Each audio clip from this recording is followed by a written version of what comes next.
I said they got to wake up with their piss hot. So,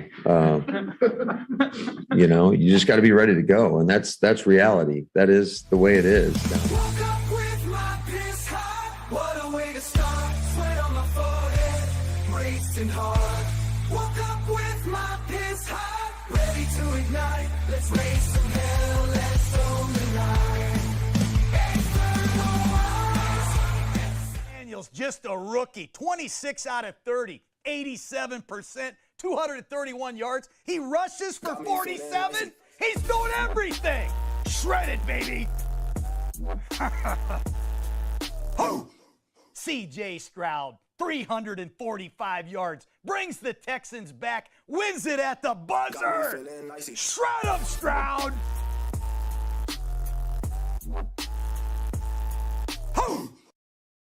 Welcome back to Fantasy Football by Committee, powered by FLURRY Sports. It can be tough to win a fantasy league on your own, but at FFBC, we will work together to bring home the hardware. Hosted by Zach Bruner and the rest of the FLURRY Sports crew, we will give top-level analysis, answer your questions, and, well, go off on other tangents. That was after I tried to get ChatGPT to admit that 9/11 was an inside job, but it stood firm. It gave quite a few solid points that it was true. Welcome to Fantasy Football by Committee. The show starts in 3, 2.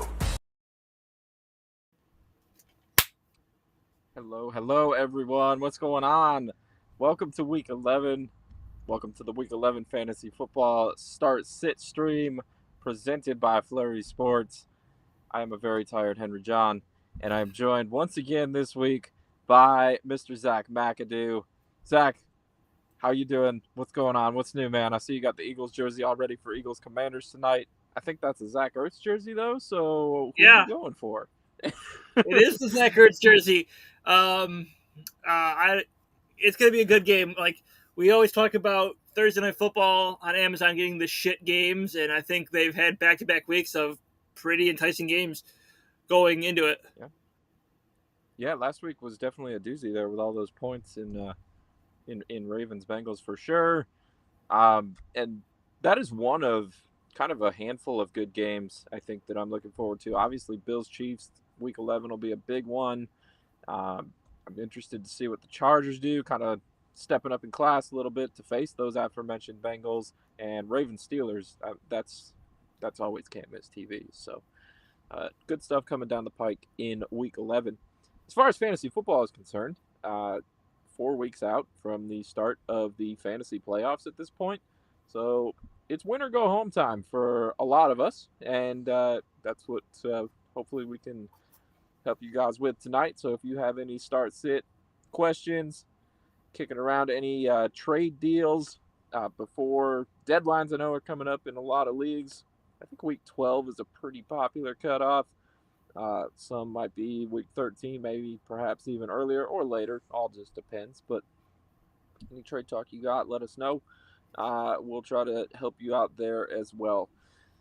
McAdoo, since we last spoke, do you have any pressing news, takeaways, anything top of mind from a fantasy standpoint, anything you're watching in Week 11? I'm putting you on the spot. What's on your mind here as we get set for Thursday Night Football and a new week of NFL action? I didn't mean to make a face, but literally I just saw the score of the Buffalo Bulls game, and it's already fucking atrocious in the first half. Jesus Christ. But going in, like, how bad are the Cowboys going to be without Dak Prescott? We saw on Sunday it was Cooper Rush getting replaced by Trey Lance, who then got replaced by Cooper Rush. So how much do you downgrade everyone on that Cowboys team going forward? Yeah, that is a fair point.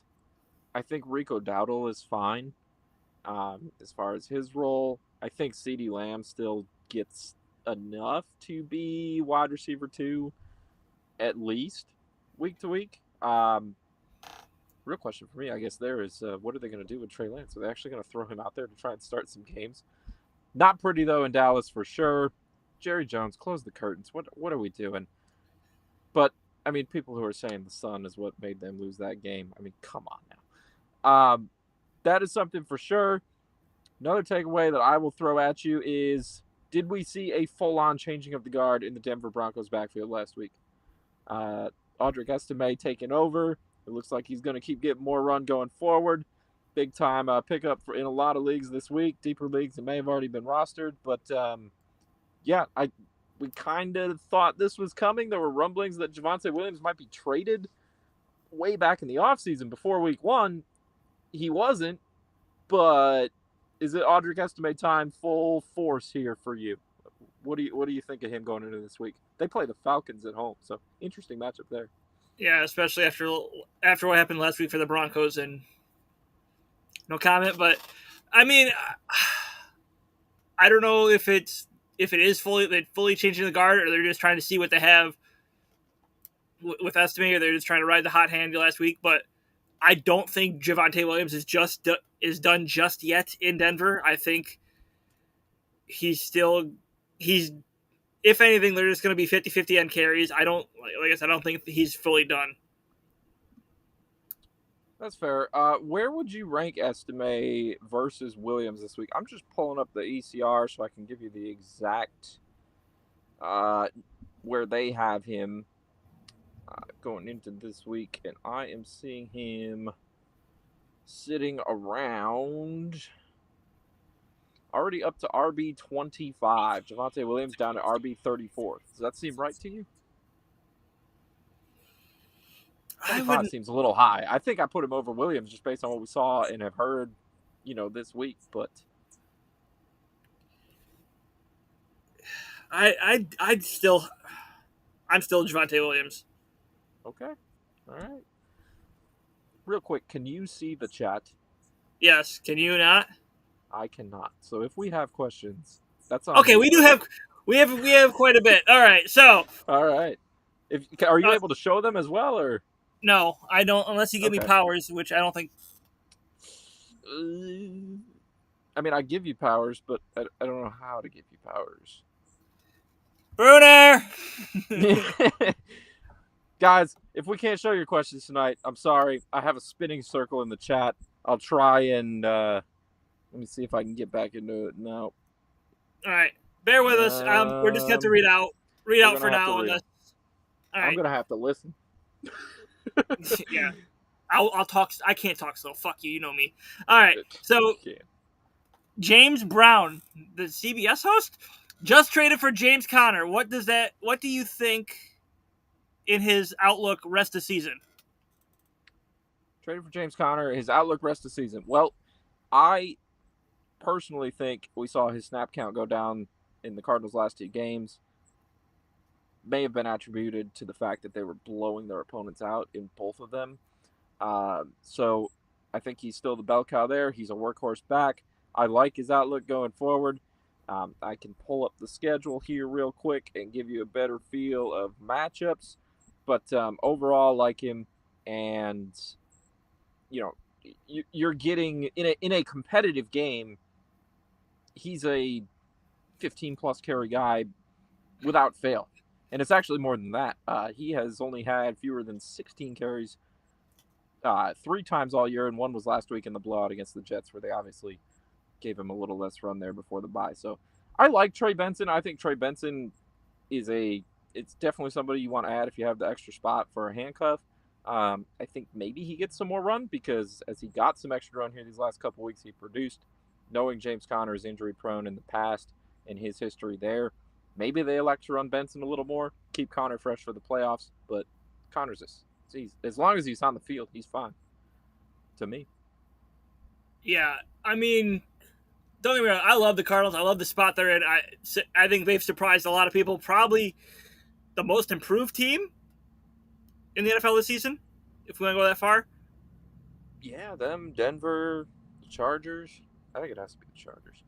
But I'm going to go Cardinals still. Maybe because I kind of have bias towards them. But, I mean, this is great to see out of James Conner. Like you said, 48% snap count against the Bears 2 weeks ago. Last week, 54%. And I do think it's because why you're going to put him in there when they're already blowing him out. I mean, the rest of the year they have Seattle twice, the Vikings, Patriots, Panthers, and the Rams. So I don't think it's bad. I think he's got a good run of games there. Absolutely. So, all right, next question.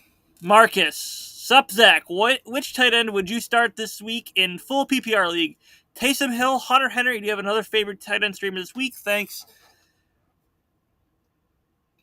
In the article, Taysom Hill, Hunter Henry, or any other tight end streamer. If you read my article, I said start Taysom Hill. We'll get into this. I'll say this so that we can kind of expedite the process. I love Taysom Hill this week because who else is going to get the ball for the Saints? Not a lot. Yes, MVS, baby. What? It's MVS. Why couldn't you do that with him in Buffalo up there? Too many mouths to feed. Now, of course, MVS in a fucking team where the top 3 receivers are out. That was a subtle brag, by the way, about his Bills. It was. But, I mean, Taysom Hill, I'm pretty sure he's going to get the ball a lot, whether he's running the ball in his special formation around the goal line or catching it. I think he's not a bad play this week. Yeah, I agree. Taysom Hill would be the one I would go with here. And I don't think, to be completely honest with you, that there is another streamer that I would really love at the position more than Hunter Henry. Maybe like Zach Ertz probably is out of streamer territory at this point in most leagues. Still, though, kind of a difficult matchup for him tonight. I think the Eagles kind of take care of business tonight. That's just my lean in that game. So I'm a little bit down on the Commanders as far as Thursday night's concerned on the road. Mike Gesicki, I don't know because he's somebody who probably still falls into that streamer area. But if T. Higgins is back, how does that, work for him? Especially going up against the Chargers defense has been solid, albeit they're stepping up this week. Will Dissly is streamable, but I don't love him in that same game. So it would be Taysom Hill, and I would probably go Hunter Henry over anyone else that you're just going to readily find available on the waiver wire as well. But I agree with your assessment of Hill in that offense. He doesn't even have to play more than 40% of the snaps because he can run and he can catch the ball. And, oh, by the way, he can even throw it if they really want him to. Might even be a better passer than Derek Carr. I don't know. No. We're not. We're going to scoot on past that. He's got a solid floor, and he will be just fine for you. All right. Tight end 1 rest of the season. Kishan Patel. Should I trade Nico or Neighbors plus Montgomery for Saquon and DJ Moore? Nico Collins and Malik Neighbors. Or Nico Collins or Malik Neighbors plus David Montgomery. For Saquon and DJ Moore. I mean, I'm not against sending Neighbors and Montgomery for Saquon and DJ Moore. I think we've seen probably the peak of Neighbors and Daniel Jones in New York right now for the time being. That offense is just atrocious going, and that I don't know who, besides the Cowboys in a couple weeks, what other games are favorable for him. If you're going to do the trade, I would definitely trade Malik Neighbors over Nico Collins. I think Nico Collins comes back and he is the focal point of that passing attack, and it's even more so than it was early on in the season. Tank Dell's been underwhelming. CJ Stroud's just going to pepper him.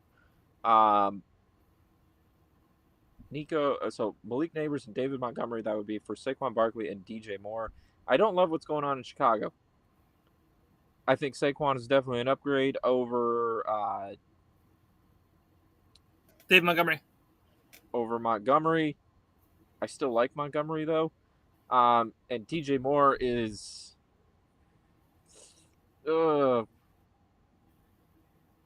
That's a hefty downgrade from Malik Neighbors. I hear what you're saying, though. The Giants, not very good. Do it if you want. I'm not going to sit here and say I love it. I like the 3 guys you got. But if I was going to do it, I would put Neighbors in, not Nico Collins. What was your All right. final answer? Did you want to do it? I said yes. I think if Neighbors plus Montgomery, DJ Moore, I think they have to right the ship, and I think it starts this week with getting rid of Shane Waldron in Chicago as the OC. Did you ever see the stuff that Seattle receivers used to say? No. When he was out there, he couldn't draw up routes well at all. Like, it was boring offense, blah, blah, blah. So I think that is a positive move. But you want to know what the real problem is there? There's 2 real problems. Number 1, the Bears' offensive line stinks. It did stink coming into the year. Now they got injuries, too. And number 2, Caleb Williams holds the ball way too fucking long. He wants to show off his pretty nails. That's what it is. All right. You said that, not me. But he holds the ball. Come at me. So. All right. Full PPR. I'm guessing this guy wants us to set his lineup. Full PPR. 1 quarterback, 2 running back, 1 flex. Jaden Daniels, Justin Herbert, J.K. Dobbins, Kenneth Walker, Josh Jacobs, Terry McLaurin, DeAndre Hopkins, Tank Dell, leftover running back. You don't choose above. Thanks for the help. So it's Jaden Daniels or Justin Herbert for his quarterback, right? Yes. Okay. Who are the Chargers play this week? They're against the Bengals, and I like that matchup. I think the Bengals defense is a sieve. So I would probably go Herbert there as opposed to Daniels against the Eagles tonight. The rest of it you're going to have to help me parse through because I have a pea brain in general, and it's probably at about 20% at this point with how much energy I got left. So he needs 2 running backs. J.K. Dobbins, Kenneth Walker, Josh Jacobs. I will take the latter 2. I think it's going to be Kenneth Walker, Josh Jacobs getting you the most of the points. I think I'm inclined to agree with that. J.K. Dobbins I would put as... I have him in RB2. He's actually a start in the article, so we'll link to that when we can. The running back start him, sit him article that I put together this morning. I have him as a start, but I would be going Josh Jacobs and Kenneth Walker over Dobbins, regardless of Gus Edwards' status and all of that. I just think Dobbins has kind of become a bit touchdown dependent to give you a really solid week. Those other 2 guys are firmly in the RB2, borderline RB1. So that takes care of that part. Yes. So now we have 1 flex. Terry McLaurin, DeAndre Hopkins, Tank Dell, and then J.K. Dobbins again. Terry McLaurin, DeAndre Hopkins, Tank Dell. Oh, man. I don't like Hopkins against the Bills corners. I'll be completely fair there. Tank Dell, I'm between Tank Dell and Terry McLaurin. Because Dell can he's got that high ceiling but low floor. Tank Dell hasn't been doing much of anything. So he's kind of the guy I rule out. And I think I would go Terry there. Scary Terry. Tonight.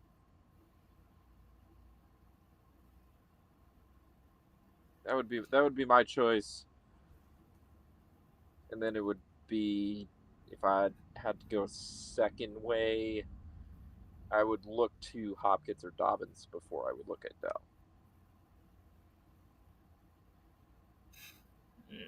I gotta go Dell. I honestly, wait. Really? Hold on. Yeah, because I almost had Scary Terry as a sit in my column. I don't know if he was too high and that's why I didn't, or because there's something like I was reading something that said the fucking Eagles backs it's not a good matchup for him.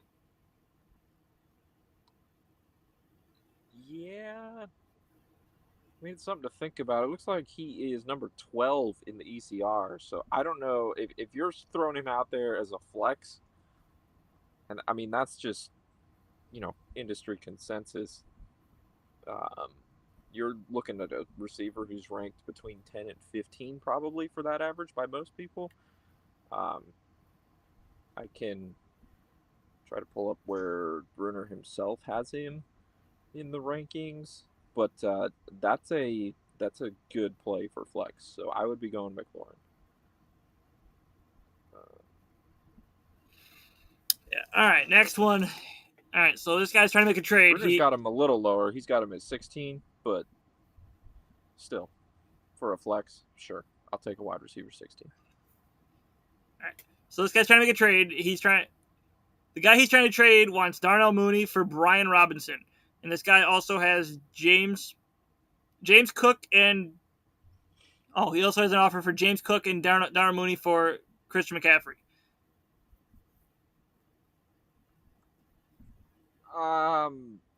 Well, you're Mr. Buffalo. Do you think Ray Davis is going to start getting more run as the season goes along? Give me your unbiased opinion on that, because I am genuinely curious, but it applies to talking about James Cook. I think a lot of people in Buffalo have started calling for Ray Davis, which I love on one hand, but on the other hand, I don't, because I'm probably biased because I want James Cook to do well since I have him in the dynasty. But he's not he hasn't had, with James Cook active, his most snap percentage he's played was 31%, and that was a blowout game against Miami. Since that week 6 game, it's been 24, 22, 14, and 15%. So I don't think I don't think Ray Davis is getting the ball enough to justify getting rid of James Cook yet. I still think Cook's the bell cow there. He's going to be the workhorse. So to package that with Mooney and then go get CMC, though.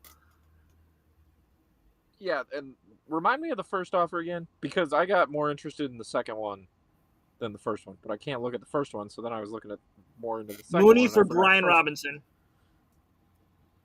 Yeah, I don't think I want to do that at all, unless you are. Well, he's getting Brian Robinson for Darnell Mooney. I would take that in a heartbeat.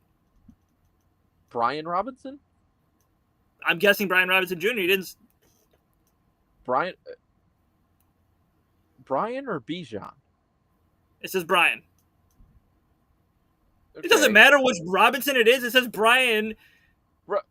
Brian Robinson has been. He's going to play tonight. It looks like, per the latest reports, he's had a hamstring injury. He's missed 2 straight games. Before that, kind of battling the injury. He didn't play more than 47% of the snaps in any of those games. Really kind of relying on the touchdowns to push healthy double-digit points even early in the season. If you take away the touchdowns, he missed week 6 as well. So you're getting an unhealthy player. I think Eckler's done pretty well in his absence, so I wouldn't trade Mooney for Brian Robinson, I don't think, straight up. You wouldn't? Mooney's been really good, man.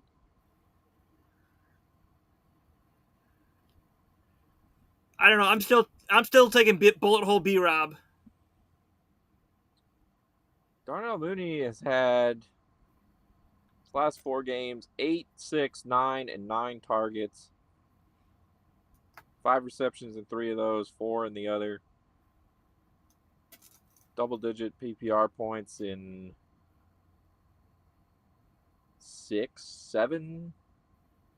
games. He had a 32-point game, a big blow-up game in week 5.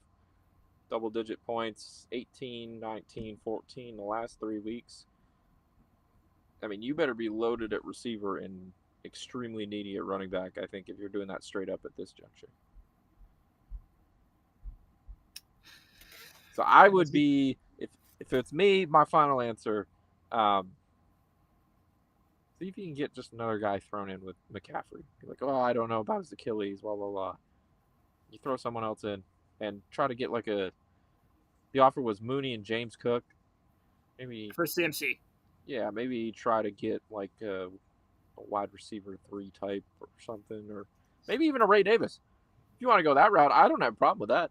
Maybe you get I don't know that the other team. Yeah, I don't know if the other team would have Ray Davis, but if you should be like, hey, throw me Ray Davis. I'll take the Bills back who never plays, and then that flips. I'll do that trade. Yeah, CMC's injury bug is the only reason I'm holding on to Jordan Mason right now. Only reason in one of the leagues. All right. Mm-hmm. And then we have our fearless leader, Zach Bruner. Caleb Williams is one of the softest players I've ever seen. He's also making a shit ton of money, more than either one of us on here will probably ever see in our lives. That's true. But he is soft, and he holds the ball. It's like the ball has magnets, and Caleb Williams' hands are the refrigerator. It's crazy. Yeah. Watch him All stand right. back there. And then D's nuts asks Ertz, Ferguson, or Hunter Henry. Now, if you want me to go first, because this is two of the guys I had in the sit side of the article, so I'll just go ahead and say this right now. Do we want to trust the Dallas? Like we already said, do we want to trust the Dallas Cowboys right now? They obviously don't know what they're doing at quarterback between Cooper Rush, Trey Lance, and they just sent Will Greer to the practice squad because God knows who the fuck's going to start for the Cowboys in 2 weeks. Will Greer, I'm in West Virginia. Shout out, Mountaineers. Former Gator, Will Greer. And then he had to move because he got bullshit suspension. Jake Ferguson also... Roads, take me home. Sorry. To the place I belong! All right. There we go. Continue. Texans defense gives up the fewest fantasy points to tight ends this year, so absolutely do not start Jake Ferguson this week. Zach Ertz, yes, I'm repping him here. Yes, he's got a great quarterback in Jaden Daniels, but know that the Eagles give up the third fewest points to tight ends, giving up an average of 7.58 fantasy points per game to the tight end spot. I do not trust the 34-year-old veteran this week in fantasy this week. So obviously we're going to start Hunter Henry by a process of elimination. I agree with you. It would be Hunter Henry. I can't even get my own name out. For me, I think the Patriots definitely have some hope for the future with Drake May. Might need different coaching staff a little bit, but yeah, I would go Hunter Henry. Zach Ertz. So now let me finish the last part of the. Now let me finish the last part of the start sit article because I made a mistake. I didn't see a injury designation on Kincaid when I wrote the article. I don't know if I just didn't notice it or it just wasn't on Yahoo, just like Amari Cooper's wasn't in Yahoo because I looked up everything to see what was going on with there to see if he would be back. But Kincaid, we don't know if he's going to go yet. So, but he's also a start. If he doesn't start, I would start Dawson Knox in his spot. I believe that Knox, he still has the goods to get it in the end zone. He's been fairly good against. I shouldn't say fairly. He's been pretty good against the Chiefs in the past. So, I mean, if Kincaid's out, maybe that's a streamer because I know Dawson Knox is probably not owned in a lot of leagues. Yeah, you have a point there if you want to play the stats and say the Chiefs give up the second most fantasy points per game PPR to tight ends by the looks. So, numbers-wise, you could be onto something. All right. Do you want to switch over to your running backs or do my wide receivers? Questions are quiet for right now, I take it. Yes. The last one was the guy confirming that he would get Brian Robinson. He's going to get Brian Robinson. Okay. That's fine. We can jump into my running backs, I guess. See what you think of these. So we kind of talked about J.K. Dobbins a little bit already with one of those questions. I have him as a start this week. I think it's a little bit of a overreaction for a lot of people to Gus Edwards leading the Chargers in rushing yards last week. He still had 5 fewer carries. The snap count wasn't close. Yeah, sure, we want to give Dobbins a blow every now and then, but he's still an RB2 for me at this juncture, and especially going up against the Bengals defense that's given up 9 rushing touchdowns to the position. Hassan Haskins found the end zone for the Chargers last week. I think they threw him a bone there against his former team, the Titans. I don't foresee that being a regular touchdown vulture occurrence for them. So I like Dobbins as an RB2. buy on bad news, whatever you want to call it. But I'm in on him. And I still like Rico Dowdle. I think he's too low in the ECR at 27. I mean, there's no one there to talent-wise. I mean, who knows what the Cowboys do, but there's no one there talent-wise to challenge him for touches. He's a good back. He's done well when called upon this season. He's taken over that RB1 role. Ezekiel Elliott, I'm sorry, just don't even play him. And yeah, I think he's fine. With Cooper Rush in there too, he might have more checkdowns and dump offs. So that could help inflate his PPR value as well. So those were my starts. Do you want to yell at me about one of them, or do you want to pat me on the back? No, I think like you said, the Cowboys have to do something on offense. Why not throw in Rico Dowdle? Because the quarterback position is absolutely atrocious. So maybe they can find something in the running game that they haven't found all year. But so Yeah. I don't know who it was, but I got an alert right before we got on. Actually, somebody had posted on X that they got some news that Rico Dowdle is the clear RB1 going forward. So that just made me feel a little bit better about it. As far as my sits, first one, Travis Etienne. It's the Jaguars. I think Etienne's a fine player. I don't think he has any help or offensive structure around him to succeed at this point.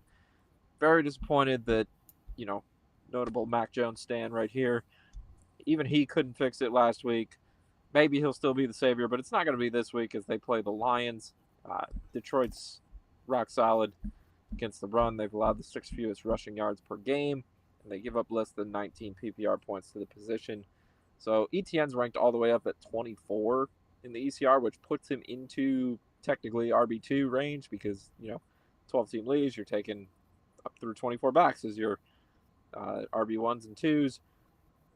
He's an RB3 or a flex, depending on your league size for me at best this week. I would have him closer probably to RB30. I mean, 24 is just too bullish for him. And then I also am sitting Najee Harris. Start last week. Kind of didn't really deliver for us, but you need to win your fantasy matchups this time of year. And going up against you're basically running into a brick wall with taking a running back who primarily is a east-west runner. Is that what we would call it? End zone to end zone? East-west? That's what I think. I would think north-south. North-south, sideline. This is east-west. North-south? North-south. Okay. I was listening to a game on the radio last week, and they said north-south, and I was like, why? It seemed like they were referring to it that way. So we'll say north-south. Primarily a north-south runner. I don't want anything to do with Najee Harris in that matchup. Always a tough physical divisional game. I think the Steelers are going to have to pull out some wrinkles because they're not going to be able to run the football well. So this also kind of feels like a Jalen Warren game to me, who, oh, by the way, had the most carries he's seen in a game all season last week. So I would have the two Steelers backs ranked pretty similarly, and Najee Harris definitely not in the RB2 conversation. Sounds good. All right, another question just popped up. Rico Dowdle versus Houston with the Honolulu Flu, or Bullet Hole B-Rob at Philadelphia, half-point PPR?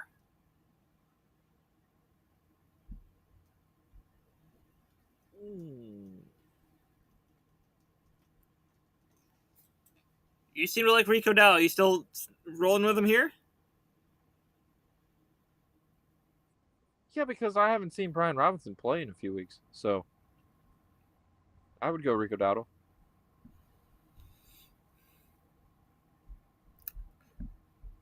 I'll go Brian Robinson because I don't trust that Cowboys offense. Like, I'll give you the point for trying to put him as a start in your article, but I don't trust him yet. It's kind of, for me, also like a who else do they have type thing. They have CeeDee Lamb, they have Rico Dowdle. Who else do they have?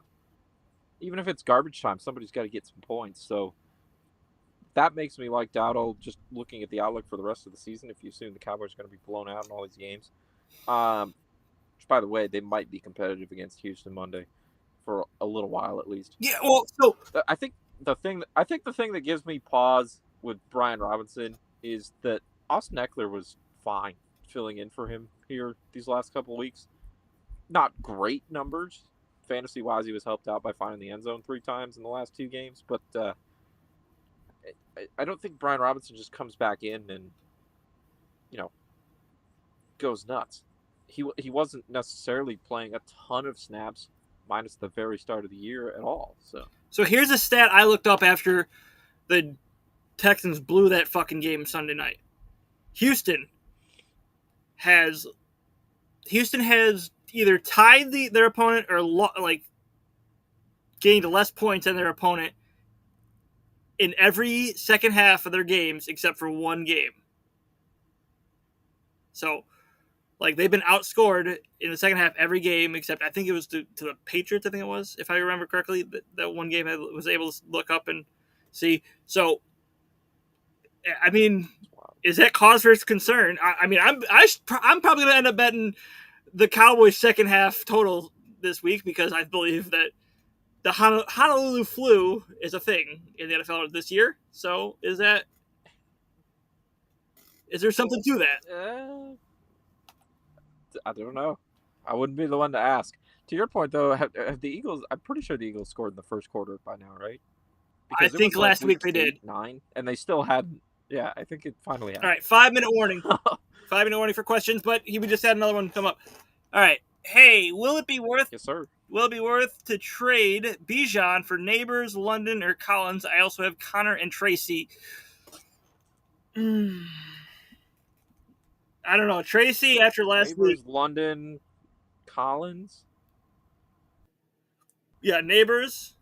He wants to trade Bijan Robinson for Malik Neighbors, Drake London, or Nico Collins.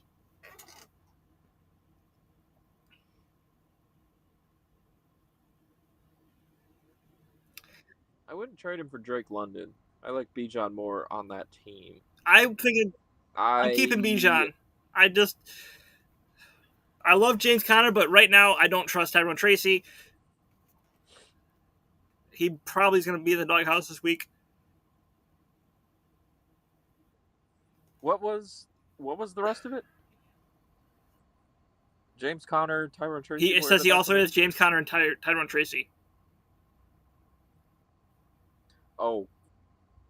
If you don't have any other quality backs, yeah, there's keeping Bijan. I guess the question is, who are your receivers? If you were going to trade for one of those receivers, I would get Nico of the bunch. But I would hold unless you're going to get a little more back. Upsell. And he said, thank you very much. All right, so we're going to quickly go through the wide receivers here. And so, should I tie myself on this, or should we just roll with it? No, let's not have you speed talk just yet. We're okay. I see Calvin Ridley as the poster child, so you want to start there? Yeah, Calvin Ridley. Tennessee Titans offense was pretty bad early this year. I think Calvin Ridley's actually done a lot better in the last couple weeks. In the last 3 weeks, he scored 60.3 points with Mason Rudolph and Will Levis in. And then this week, he's playing the Minnesota Vikings, which, besides last week, they didn't cover a lot. They've been terrible at covering wide receiver ones this year. And I believe Ridley is in a fantastic spot to take advantage of it. As we get a question, Tillman or Ridley, I just said who he should start. I think it's got to be Calvin Ridley. Do you trust the Titans quarterback situation, whoever it is, enough? I mean, because Cedric Tillman has been an absolute monster since Jameis went in there. I'm going to ride with Ridley. I've already said 60.3 points the last 3 games. Yeah. The Vikings haven't. Yes, they kind of stopped the Jags, but the Vikings team as a whole has been iffy the last couple weeks against opponents they probably should have beaten by a lot. But